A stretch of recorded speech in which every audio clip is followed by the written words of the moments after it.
जय हिंद दोस्तों। क्या इजराइल गाजा पर परमाणु बम हमला करेगा, फ़िलिस्तीन को तबाह कर देगा? ऐसे संकेत मिल रहे हैं। अभी हाल ही में अमेरिकी सीनेटर लिंडसे ग्राहम, जो कि रिपब्लिकन पार्टी के सीनेटर हैं, उन्होंने यह तर्क दिया और कहा कि जब अमेरिका जापान पर परमाणु बम गिरा करके, न्यूक्लियर अटैक करके अपने हितों के खातिर युद्ध को रोक सकता है, तो ऐसा ही इजराइल क्यों न करे, फिलिस्तीन पर वह न्यूक्लियर हमला कर दे, जिससे कि युद्ध रुक जाए और एक समाधान निकल आए। यह बात बहुत अजीबोगरीब है। इंसान जो मजबूत कवच के अंदर रहता है वो दूसरों को कुचल देना चाहता है, जैसा फिलिस्तीन को कुचलने की साजिश पूरे वेस्ट में चल रहा है। लेकिन ये वेस्ट में जो साजिश चल रहा है, इसको ये भी देखा जाए कि जो फिलिस्तीन सुन्नी बहुल देश है, उसकी तरफ से कोई भी सुन्नी बहुल कंट्री एकदम आवाज नहीं उठा रहा। कुछ दिन उठाए, शोर मचाए, लेकिन सब के सब अमेरिका के खेमे में चले गए, अमेरिका की भाषा बोलने लगे।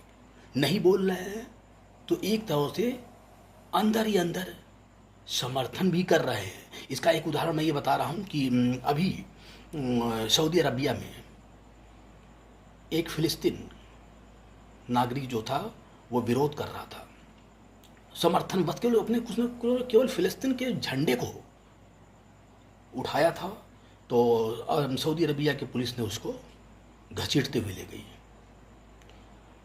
सऊदी अरबिया के जो प्रिंस हैं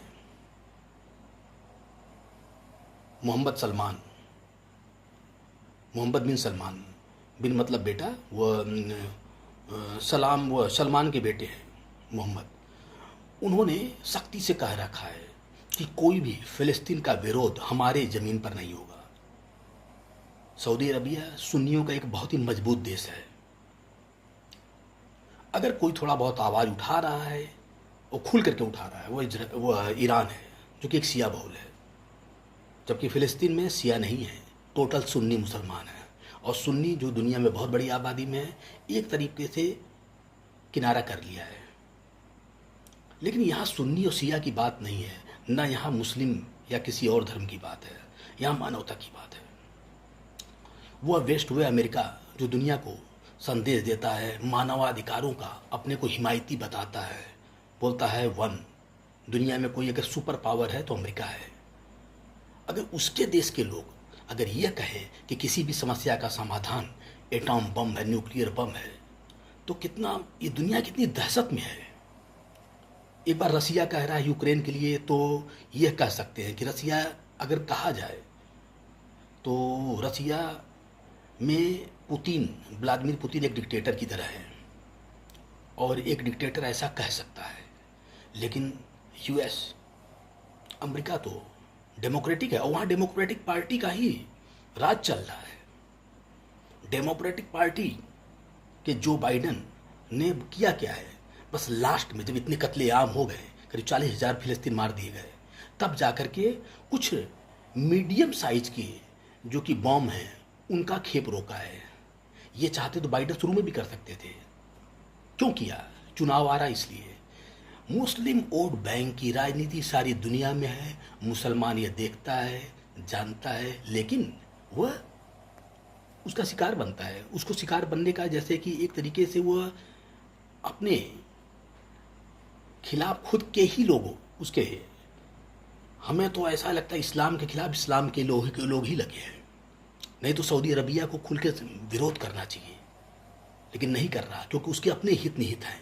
वो जानता है कि अगर वो विरोध करेगा तो अमेरिका का दुश्मन बनेगा, और अमेरिका के दुश्मनी से वो जी नहीं सकता है, क्योंकि उसको डर है, बहुत बड़ा डर है सऊदी अरबिया को ईरान का।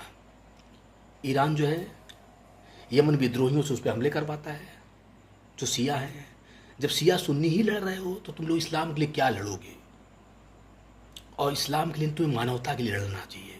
तुम लोग जो मुस्लिम हैं वो इस्लाम को एक हवा बनाते हैं कि हम इस्लाम एक है, लेकिन वो कभी भी मानवता की बात करे तो शायद दुनिया उनके समर्थन में, दुनिया तो उनके समर्थन में उतरती है, लेकिन वह जब ऐसी बातें आती हैं तो वह अपने को इस्लाम मुस्लिम ब्रदरहुड की बातें करते हैं। आज फिलिस्तीन में 40,000 लोग मार दिए गए, ये तो आंकड़े हैं जो कि वह बता रहा, जो कि वहाँ के जो डेटा है, लेकिन कितने मारे गए होंगे ये छुपा हुआ राज है, और कितने मारे जाएंगे। यह युद्ध खत्म हो सकता है, लेकिन यह युद्ध खत्म नहीं होना चाहता है। इसमें जो साजिश, देखिए भाई, मैं एक ज्योतिष का, समझिए कि मेरा पूरा जीवन ही ज्योतिष में गुजरा है, मैं ज्योतिष के हिसाब से बता रहा हूँ। ईरान जो फिलिस्तीन को भड़का रहा है वो कभी भी खुल करके सामने अब नहीं आ रहा है। और मर कौन रहा है?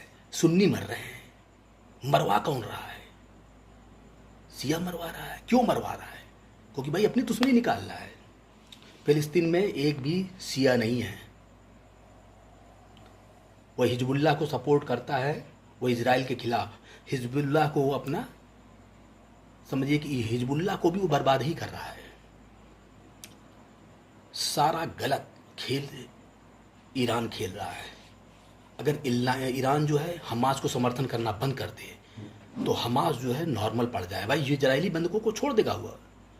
इजराइल के बंधकों को छोड़ना, और इजराइल पर तुरंत दबाव बनेगा कि जब तुम्हारे बंधक मर गए हैं, वो बच गए हैं, जितने भी आ गए हैं वापस, अब तुमने तुम्हारे 1500 मारे तो तुमने 35,000 मार दिए हैं, अब बंद करो खेल कत्लेआम का, निर्दोषों का। लेकिन यहाँ पर आग को जलाए रखना चाहता है कौन? ईरान। और मुझे लगता है कि ईरान ऐसा उसका रहा है, क्योंकि वो हमास को समर्थन जारी कर रहा है, वो हिजबुल्लाह को समर्थन कर रहा है, वो इजराइल पर अटैक कर रहा हूँ। इजराइल का यह कहना है कि मैं अपने अस्तित्व को बचाने के लिए, क्योंकि मैं मुसलमानों से घिरा हूँ, एक छोटा सा देश है जो कि 4,000 सालों से यहूदी मारे मारे फिर रहे हैं, उनके लिए एक देश बनाया है, उनका अस्तित्व नष्ट हो जाएगा। इसलिए अगर ऐसी अमेरिका या फिर लोग कहते रहेंगे तो इजराइल के एक मंत्री ने कहा था, जिसका नेतान्याहू ने बहुत विरोध किया था, उसने बोला था कि हम परमाणु बम का अटैक करेंगे और हमें कोई रोकेगा नहीं। तो नेतान्याहू ने उसको सिरफिरा बता दिया था, उसको बाइकआउट कर दिया था, अपने मंत्रिमंडल से निकाल दिया था।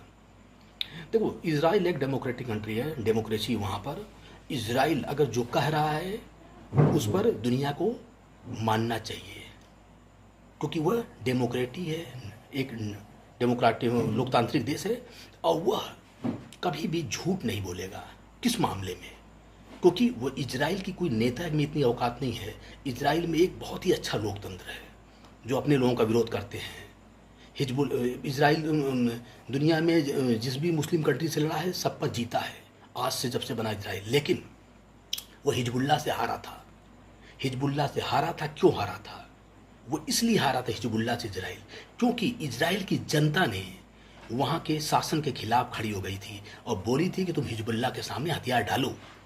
क्योंकि इजराइल की जनता बोली थी कि हम ये वियतनाम और अमेरिकी वार की तरह से इजराइल के नौजवान सैनिकों को शहीद होते हुए नहीं देख सकते हैं। और इजराइल के जो प्रधानमंत्री थे उस समय उनको मानना पड़ा था। उन्होंने हिजबुल्लाह से समझौता किया, और एकमात्र हिजबुल्लाह है जो कि इजराइल को एक तरीके से हरा दिया, घुटने पे ला दिया था। अब यहाँ बात है कि परमाणु बम इजराइल कर सकता है या नहीं करेगा, लेकिन ऐसा नैरेटिव बनाया जा रहा है, और ये अमेरिका से ही उठ रहा है, जो कि अमेरिका मुस्लिमों का हिमायती बनता है। पाकिस्तान तो उसको कंधे पे उठाया रहता है अमेरिका को। भाई पाकिस्तान टेररिज्म क्यों फैलाता है?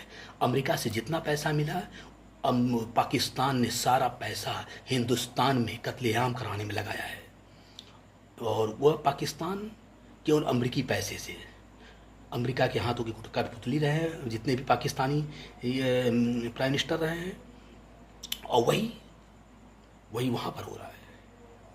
आज अमेरिका इजराइल को समर्थन नहीं कर रहा है, लेकिन ईरान के समर्थन से हमास।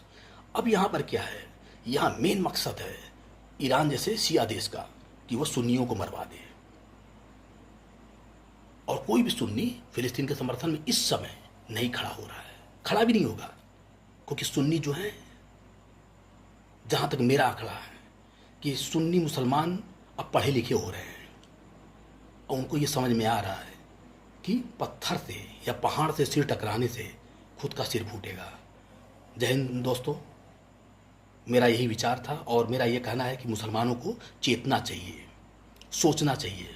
अगर हो सके तो जो सुन्नी मुसलमान हैं वो समझें कि इसमें ईरान उनका भला नहीं कर रहा है, ईरान उनको एक परमाणु युद्ध की ओर ले जा रहा है, जिसमें नुकसान केवल मुसलमानों का होगा। जय हिंद।